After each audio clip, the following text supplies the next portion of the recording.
মঞ্চত অভিষ্ট সভাপতি ডাঙৰীয়াকে সমুখ্য কৰি বিশিষ্ট অতিথিসকল আৰু সভাগৃহত উপস্থিত আমাৰ যোৰহাট সাংস্কৃতিক মঞ্চৰ সদস্যসকল ইতিমধ্যে আমাৰ সভাপতি ডাঙৰীয়াই আপোনালোকক আগত জনালে যে আমি কি কাৰণে আজি এইখিনি গোট খাইছোঁ। আজি সাধাৰণ সভাতে আমি সুবিধাটো ল'ব বিচাৰিছোঁ। মই মোৰ ফালৰ পৰা অনুভৱ কৰা কথাটো হৈছে যে যোৰহাটৰ সাংস্কৃতিক মনৰ যিখিনি মানুহ আমি হয়তো ইজনে সিজনক চিনিও পোৱা নাছিলোঁ, সেই মানুহখিনি গোট খুৱাই পেলাই এই যোৰহাট সাংস্কৃতিক মঞ্চটো গঠন কৰিছে প্ৰসেনজিৎ ককাইদেউ। আৰু প্ৰসেনজিৎ ককাইদেউৰ ত্যাগ আৰু চেষ্টা আৰু অপৰিসীম ভালপোৱা আৰু মৰমৰ ফচল আচলতে যোৰহাট সাংস্কৃতিক মঞ্চ। আৰু সেইকাৰণে আমি সৰুকৈ তেনেকৈ ভাবিছোঁ, তেনেকৈ কৰিব নোৱাৰিলোঁ। মই সকলোকে জনাইছিলোঁ, কিন্তু সকলোৱে আমাক সঁহাৰি নজনালে। যিকেইগৰাকী সদস্য আমাক সঁহাৰি জনালে, আমি আমাৰ সীমিত জ্ঞানেৰে সীমিত মৰমেৰে আমি তেখেতক সম্বৰ্ধনা জ্ঞাপন কৰিবলৈ লৈছোঁ। আমি সম্বৰ্ধনা পত্ৰ তৈয়াৰ কৰি উলিয়াইছোঁ। এই ক্ষেত্ৰত আমাৰ আজি সভাৰ সভাপতি ডাঙৰীয়া আমাক চিকিৎসাভাৱে সহায় কৰিছে। তেখেতে সম্বৰ্ধনা পত্ৰখন তৈয়াৰ কৰিছে, মই মাথো পাঠ কৰি দিব খুজিছোঁ। যোৰহাট সাংস্কৃতিক মঞ্চ, যোৰহাট অসম। সম্বৰ্ধনা শ্ৰীযুত প্ৰসেনজিৎ লাহনদেৱলৈ, দিনাংক 31/10/2021।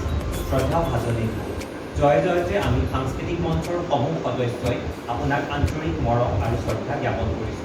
জন্মলগ্নৰে পৰা যোৰহাট সাংস্কৃতিক মঞ্চৰ বিকাশ সাধন আৰু উত্তৰণৰ ক্ষেত্ৰত আপুনি আগবঢ়োৱা বহুমূলীয়া অৱদান আৰু আপোনাৰ সাংস্কৃতিক সম্পন্ন সহজ সৰল জীৱন দৰ্শনৰ বাবে এগৰাকী নিষ্ঠাৱান সাংস্কৃতিক কৰ্মী হিচাপে আপুনি আমাৰ সকলোৰে মনত মূল্যৱান ৰত্নৰ দৰে জিলিকি থাকিব।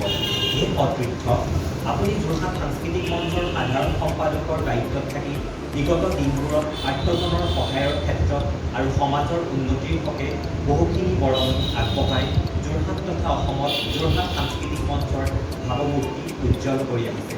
আপোনাৰ একান্ত অপৰিসীম কষ্ট আৰু মৰমৰ ফচল আমাৰ এই যোৰহাট সাংস্কৃতিক মঞ্চ, যাৰ বাবে যোৰহাটৰ সাংস্কৃতিক মনৰ বহুতো ব্যক্তিৰ মিলনস্থলীত পৰিণত হৈ যোৰহাটৰ এটি জাকত জিলিকা অনুষ্ঠান হৈ পৰিছে।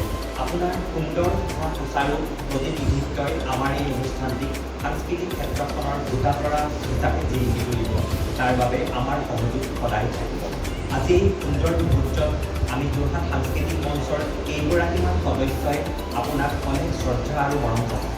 আৰু লগতে নেদেখাজনৰ ওচৰত প্ৰাৰ্থনা জনাইছোঁ, অনাগত দিনত বৰ্তমানৰ দৰেই আপোনাৰ মনটো ভৱিষ্যতেও জীপাল হৈ থাকক, আপোনাৰ দৃষ্টিত প্ৰেৰণা থাকক, দিনবোৰ সুস্বাস্থ্যৰে পাৰ কৰি সমাজৰ হিতাৰ্থে আপুনি আগবাঢ়ি যাওক। তাৰেই শুভকামনাৰে যোৰহাট সাংস্কৃতিক মঞ্চৰ হৈ নাৰায়ণ ভূঞা সভাপতি, প্ৰশান্ত কুমাৰ দাস কাৰ্যকৰী সভাপতি, ভৱেন তামুলী উপসভাপতি, পৰাগ হাজৰিকা উপসভাপতি আৰু মৰমেৰে সৰ্বশ্ৰী ৰূপৰেখা দেৱী, পিংকু প্ৰিয়ম বৰদলৈ, প্ৰিয়ংকা বৰদলৈ, আশীষ চৌধুৰী, জোনালী গগৈ, মাধুৰিমা বৰুৱা, বন্দিতা দত্ত বৰদলৈ, পাপৰি বৰা, পাপৰি সন্ধিকৈ, চুমকি হাজৰিকা ডেকা, অৰবিন্দ ডেকা, প্ৰিয়ংকা শৰ্মা, মালা বৰুৱা, ৰাজীৱ গগৈ, বৰ্ণালী চৌধুৰী, পাখি কলিতা, প্ৰাঞ্জলিকা হাজৰিকা, প্ৰকৃতি শৰ্মা, ৰীতা মঞ্জুৰী বৰুৱা, নৱনীতা বৰঠাকুৰ, বন্তি হাজৰিকা, চয়নিকা দত্ত, কৃষ্ণা হাজৰিকা, ধ্ৰুৱ বৰুৱা, দীনামণি গগৈ আৰু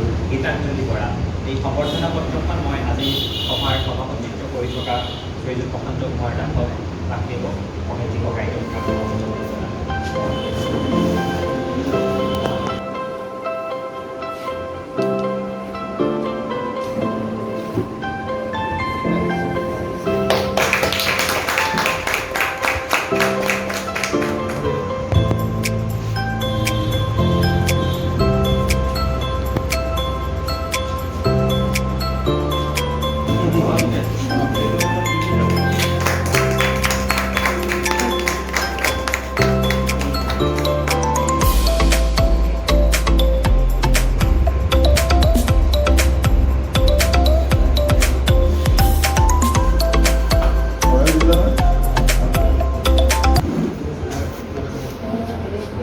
বিশেষভাৱে ধন্যবাদ।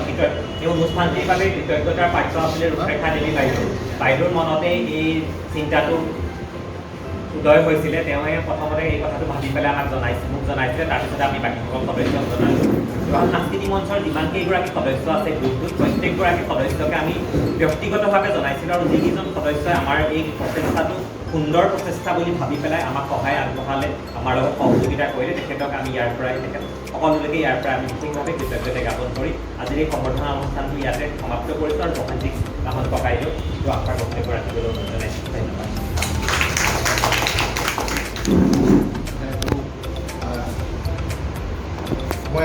বুলি ভবা নাছিলোঁ, দুখতে গম পাইছিলোঁ। এতিয়া মোক কেনেকুৱা লাগিছে নহয়, খুব গাড়ীখন খুব জোৰেৰে গৈ আছোঁ বাইপাছত, আগতে গৰুটা ফুৰি গ'ল, খুব জোৰে গছকি যিটো ব্ৰেক মাৰি দিলে মোৰ যেনেকুৱা অৱস্থা, ঠিক তেনেকুৱা অৱস্থা হৈছে। কথাটো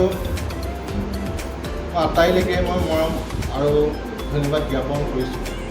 প্ৰথম কথা হ'ল, জানি নজনাকৈ মোৰ এই বছৰটো আছিলে মোৰ সংগীত জীৱনৰ 25টা বছৰ। মই এই বছৰ ভাবিছিলোঁ যে মই বিহুত অনুষ্ঠান কৰিম, কোনোবা এখন অনুষ্ঠানত মই এনেই গীত গাম, গাই মই যিটো ৰূপালী জয়ন্তী বৰ্ষ মই উদযাপন কৰিম, সেইটো মোক ভগৱানে হ'বলৈ নিদিলে, ক'ভিডে হ'বলৈ নিদিলে। কিন্তু এই বছৰটোত মই দুটা ঠাইত মই তেনেকৈ এই ধৰণে মোক সম্বোধনা জনালে। আজি আপোনালোকে কোনেও নজনাকৈ মোৰ 25টা বছৰ হ'ল। আজি মোৰ এনেকুৱা লাগিছে যে মোৰ 25টা বছৰ সংগীত জীৱনৰ কাৰণে হয়তো যিখিনি মই অৱদান আছিলে তেওঁলোকে মোক মৰম কৰিছে, সেইটো বুলি মই ভাবিছোঁ।